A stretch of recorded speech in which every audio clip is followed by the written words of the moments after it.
नागलोक की राजकुमारी शैवन्या बहुत परेशान थी।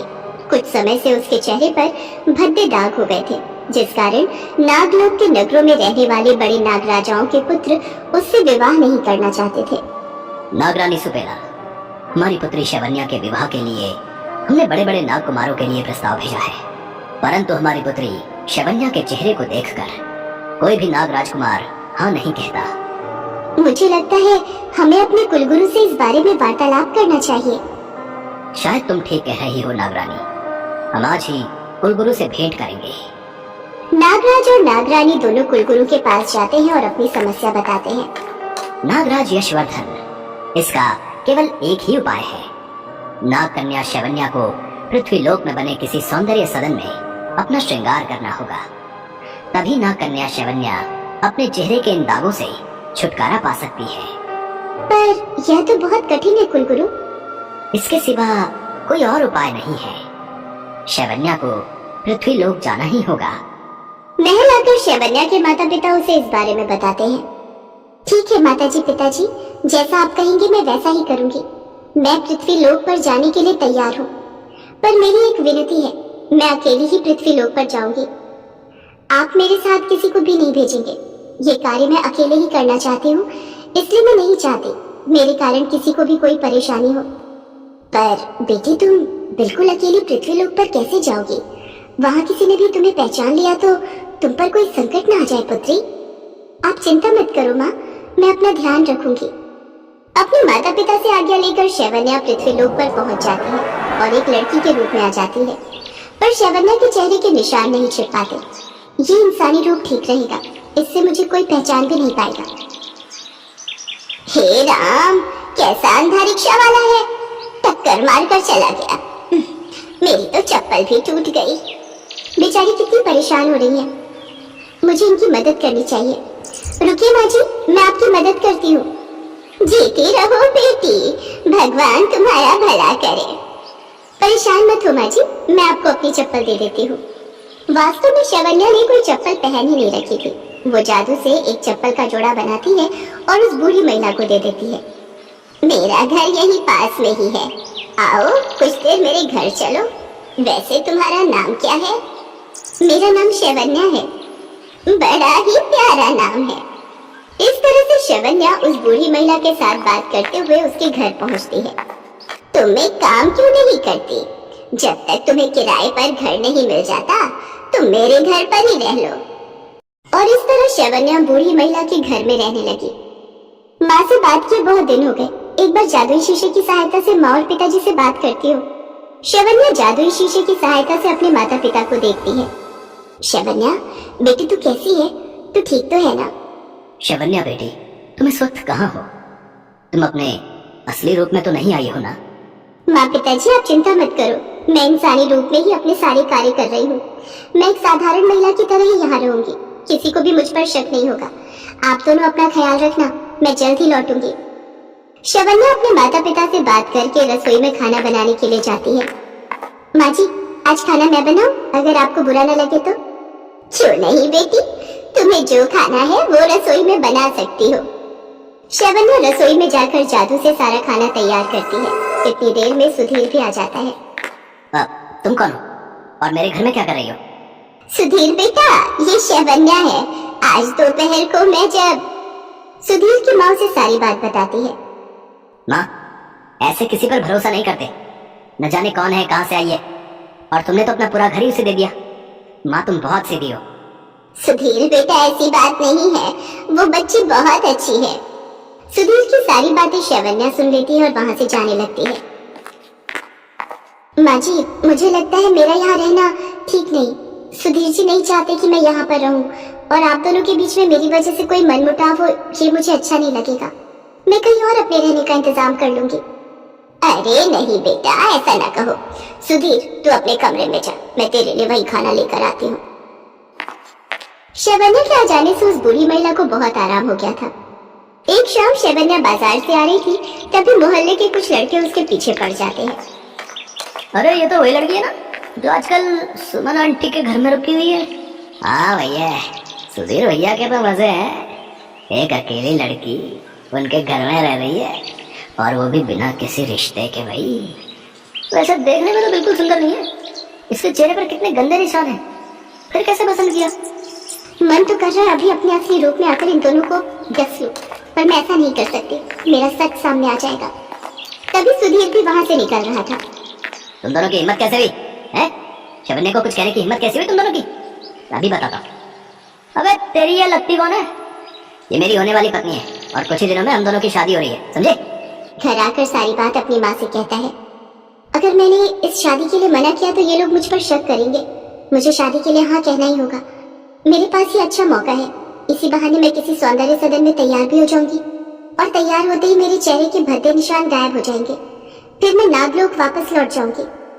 शबन्या शादी के लिए हाँ कह देती है और अपने माता पिता को भी इस बारे में खबर देती है। शादी के दिन शबन्या अपनी सास के साथ ब्यूटी पार्लर पहुंचती है। मेरी होने वाली बहू का ऐसा श्रृंगार करना कि लोग देखते रह जाएं। आप चिंता मत कीजिए, हम इनके चेहरे के सारे दाग धब्बे मिटा देंगे। शबन्या को ब्यूटी पार्लर वाली लेडी बहुत सुंदर तैयार करती है। दुल्हन के रूप में शबन्या बहुत सुंदर लग रही थी। तभी ब्यूटी पार्लर वाली की नजर सामने बने शीशे पर जाती है। देखिए आप कितनी सुंदर लग रही हैं। आपके चेहरे के सारे निशान भी मैंने मेकअप से छुपा दिए हैं। शबन्या शीशे की तरफ देखती है। ओह, ये तो कोई नागिन है। वो देखो सामने शीशे में इस लड़की की जगह एक सांप दिखाई दे रहा है। भागो भागो भागो यहाँ से। रुक जाइए, मैं ऐसी नहीं हूँ जैसा आप मुझे समझ रहे हैं। मेरी बात तो सुनिए। माँ जी, एक नागिन मेरी बहू नहीं हो सकती। तू तो हमें डस लेगी। ऐसा ना कहिए माँ जी, मैं आपको पूरी बात बताती हूँ। तब तक सुधीर भी वहाँ आ जाता है। शबन्या सारी सच्चाई बताती है और रोने लगती है। नागराज और नागरानी उनके कुलगुरु के साथ वहाँ प्रकट होते हैं। पुत्री शबन्या ने किसी को धोखा नहीं दिया, ये सत्य कह रही है। मैंने ही शबन्या को धरती लोक पर भेजा था। माँ, पिताजी, मैं सुधीर से प्यार करने लगी हूँ और मुझे माँ जी के साथ ही रहना है। सुधीर को मेरे स्वभाव से प्यार हुआ, उसने मेरे रंग रूप को नहीं देखा। माँ जी भी मुझे बहुत प्यार करती है, नहीं तो कोई किसी पर क्यों विश्वास करेगा। उन्होंने मुझ पर किया, मैं उनकी बहुत इज्जत करती हूँ। पुत्री, तुम्हारी ये करुण बातें सुनकर मेरा भी हृदय पिघल गया है। मैं तुम्हें आशीर्वाद देता हूँ। मेरी शक्तियों से तुम आज के बाद एक साधारण स्त्री का ही जीवन व्यतीत करोगी। अब तुम नागिन नहीं हो। कुलगुरु की बातें सुनकर सब बहुत खुश हो जाते हैं। शबन्या के चेहरे के सारे दाग धब्बे खत्म हो गए थे। सुधीर और शबन्या की शादी हो जाती है। उस दिन से शबन्या धरती लोक पर ही सुधीर और अपनी सास के साथ। आइए आइए, मात्र 100 रुपए के बदले पेट भर के पुलाव खाइए। अनलिमिटेड पुलाव, जितना मर्जी उतना खाइए। आइए आइए। एक आदमी फुटपाथ पर पुलाव और पनीर का कॉम्बो बेच रहा था। 100 रुपए में अनलिमिटेड पुलाव बेच रहा था, लेकिन फिर भी प्रॉफिट कमा रहा था। एक इंसान कितना ही पुलाव खा सकता है? अनलिमिटेड के लालच में लोग खाने तो आ जाते हैं, लेकिन ज्यादा खा नहीं पाते। लेकिन तभी वहाँ शीतल, पूनम और पायल आए। दीदी, 100 रुपए में अनलिमिटेड पुलाव खाओगी क्या? हाँ हाँ, क्यों नहीं। एक ठेले वाले, 100 रुपए में अनलिमिटेड खाना मिलेगा ना? हाँ जी, जरूर मिलेगा। अभी भी सोच लो, बाद में रोने मत बैठ जाना। अरे मैडम, आप लोग खाना शुरू तो कीजिए, 3 प्लेट लगा देता हूँ। ठेले वाले ने 3 प्लेट पुलाव पनीर का कॉम्बो लगा दिया। 1 मिनट के अंदर तीनों ने खत्म कर दिया। वाह, टेस्ट बढ़िया है, और दो। हाँ लीजिए ना। ठेले वाले ने पुलाव पनीर दिया। तीनों ने फिर से तुरंत खत्म कर दिया। और दो। वो आदमी देता गया और ये तीनों खाती गई। अरे यार, ये तीनों तो खा खा कर सारा खाना खत्म कर देंगी। कितनी भुक्कड़ हैं ये तीनों। और तीनों ने सच में सारा पुलाव और पनीर खत्म कर दिया। ऑफर बंद, आज से अनलिमिटेड खाना नहीं मिलेगा। ऑफर खत्म। हे भगवान, भारी नुकसान हो गया। शीतल, पूनम और पायल वहाँ से हंसते हुए चली गई और घर पहुँचकर चिल्लाते हुए बोली, माँ जी, खाना लगा दीजिए, बहुत भूख लगी है। शीतल, पूनम और पायल तीनों भुक्कड़ बहुओं के नाम से पूरे इलाके में फेमस थे। ये पेट है या कुआं, खाना खुसता ही जा रहा है। पेट ही है माँ जी, हम थोड़ा ज्यादा खाते हैं बस। थोड़ा ज्यादा, इसे थोड़ा ज्यादा नहीं बोलते हैं बहू। क्या माँ जी, अभी से घबरा गई हैं क्या? खिला नहीं सकते तो हमें बहू बनाकर घर क्यों लेकर आए? हाँ हाँ, जवाब दो। सुनो जी, हमें खाना नहीं खिला सकते तो अभी बता दो, हम अपने अपने मायके चली जाती हैं। शीतल के पति रमेश ने कहा, नहीं नहीं, लोग क्या कहेंगे? खाना क्यों नहीं खिला सकेंगे? तुम तीनों यहीं रहोगी हमारे साथ। लेकिन उस दिन के बाद से तीनों को खाना खिलाते खिलाते बिमला के तीनों बेटों की हालत खराब हो गई। बिमला मन ही मन तीनों को कोसती रही। अच्छी खासी जिंदगी कट रही थी। फालतू में इन तीनों को घर ले आई। अब लगता है भिखारी बनकर रास्तों पर भीख मांगना पड़ेगा। वो अपनी तीनों बहुओं से बहुत परेशान थी, लेकिन बिमला की परेशानी का कारण सिर्फ उसकी तीनों बहुएं नहीं थी। बिमला की बहन सरला पास में रहती थी। सरला बिमला से अमीर थी। वो हर शाम को बिमला के घर चली आती थी और कहती थी, बिमला सोच रही हूँ वो 2 बीघा जमीन खरीद ही लो, क्या बोलती है? हाँ हाँ खरीद ले। असल में पैसा इतना हो गया है कि समझ ही नहीं आ रहा कहाँ खर्च करूँ। जा बिमला मेरे लिए चाय बना कर ला। बिमला चाय बना कर लाती है। घर में दूध कम है क्या?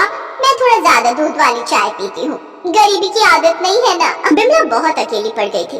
उसे अकेले ही सारा काम करना पड़ता था। उधर तीनों बहुएं एक साथ गप्पे लड़ाती थी। बिमला को ये देखकर जलन तो होती थी, लेकिन बेचारी बिमला कर ही क्या सकती थी। इसी तरह उसका दिन बीत रहा था। एक दिन सरला ने उसे एक पार्टी में बुलाया। बिमला मेरे घर पर एक पार्टी है, मेरी सारी सहेलियां आ रही है, तू भी आ जाना। नूडल्स रहेगा, थोड़ा खा लेना। ठीक है सरला मैं आ जाऊंगी। बिमला ने सोचा कि सरला की सहेलियों से उसकी थोड़ी मुलाकात हो जाएगी तो उसे अच्छा लगेगा, लेकिन सरला तो अलग ही मूड में थी। बिमला सरला की पार्टी में गई और देखा सरला की अमीर सहेलियां महंगी साड़ियों में बैठी हैं। सरला ये तुम्हारी बहन है क्या? हाँ यही है मेरी गरीब बहन। देख के पता चल रहा है। बुरा मत मानना, इसे तो मैंने खाना सर्व करने के लिए बुलाया है। बिमला चल खाना लगा दे। क्या मैं तेरी नौकरानी हूँ क्या? हाँ नौकरानी की तरह ही है, वैसे मेरे घर की नौकरानी भी तुझसे अमीर है। बिमला को बहुत बुरा लगा। तभी उसके दिमाग में एक आइडिया आया। तुझे बहुत घमंड है ना अपने अमीर होने का, तुझे लगता है तेरे पास बहुत पैसा है। हाँ पैसा तो है, इसीलिए घमंड भी है। ठीक है तो मेरी बहुओं को दावत पर बुला और पेट भरकर नूडल्स खिला। बोल कर पाएगी? ये तो सरला के लिए छोटी सी बात है। क्यों सरला? सरला को बिमला की भुक्खड़ बहुओं के बारे में पता था, लेकिन अपनी सहेलियों के सामने वो बिमला को मना नहीं कर पाई। ठीक है मैं तेरी तीनों बहुओं को पेट भरकर नूडल्स खिलाऊंगी, ले आओ उन्हें। ठीक है ले आती हूँ, लेकिन उन्हें पेट भरने तक खिलाना पड़ेगा। हाँ हाँ पेट भर के नूडल्स खिलाऊंगी, ले आ। बिमला चली गई और तीनों बहुओं को नूडल्स दावत के बारे में कहा। ये सुनकर तीनों बहुएं खुशी के मारे झूमने लगी। चलिए माँ जी जल्दी चलिए, बहुत भूख लगी है, कितने दिनों बाद नूडल्स खाने को मिलेगा। बहू आज तक मैं तुम तीनों को हमेशा कम खाने के लिए कहती थी, लेकिन आज बोल रही हूँ चाहे जितना खाओ, जब तक पेट ना भरे उस सरला का घमंड तोड़ दो। अरे माँ जी चिंता मत कीजिए, आपके अपमान का बदला हम लेंगे। हाँ बिमला तीनों को लेकर सरला के घर चली है। जल्दी से नूडल्स लाओ, पेट में चूहे दौड़ रहे हैं। सरला ने नूडल्स दिया। 1 मिनट के अंदर तीनों ने खत्म कर दिया। और लाओ, इससे तो भूख बढ़ गई है। सरला ने बाहर से नूडल्स मंगाए। रेस्टोरेंट से नूडल आ गया। सरला ने पैसे दे दिए। वो नूडल्स भी 2 मिनट के अंदर खत्म हो गया।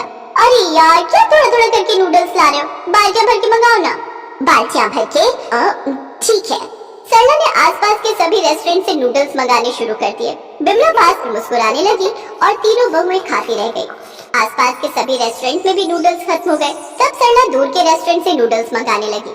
वो पैसे देती रही और तीनों बहुएं खाती रही।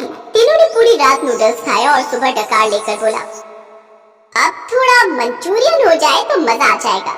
सरला भड़क गई। नहीं है मेरे पास पैसे, सारे पैसे खत्म हो गए, भागो तुम लोग यहाँ से। क्यों? तू तो बहुत अमीर है ना। हाँ सरला तुमने ही पंगा लिया था, अब पैसे कैसे खत्म हो गए? हाँ नहीं है पैसे, नहीं है, भागो तुम लोग यहाँ से, नहीं है पैसे मेरे पास। घमंडी औरत, अब से मत आना मेरे घर पर, समझ गई? पेट भरकर नूडल्स भी नहीं खिला सकती, चली है घमंड करने। बिमला अपनी तीनों बहुओं को लेकर घर लौट आई। तीनों के साथ उसकी दोस्ती हो गई। माँ जी अच्छा खासा सबक मिला सरला चाची को। हाँ सही कहा, अब कभी नहीं आएगी यहाँ, बहुत अच्छा हुआ। माँ जी हम फालतू में ही आपके साथ झगड़ते थे, आपका दिल बहुत अच्छा है, अब से हम एक साथ काम करेंगे और खाना बनाएंगे। हाँ माँ जी अभी तो घर से क्लाउड किचन भी खोल सकते हैं, हम घर से खाना बनाकर बेच सकते हैं।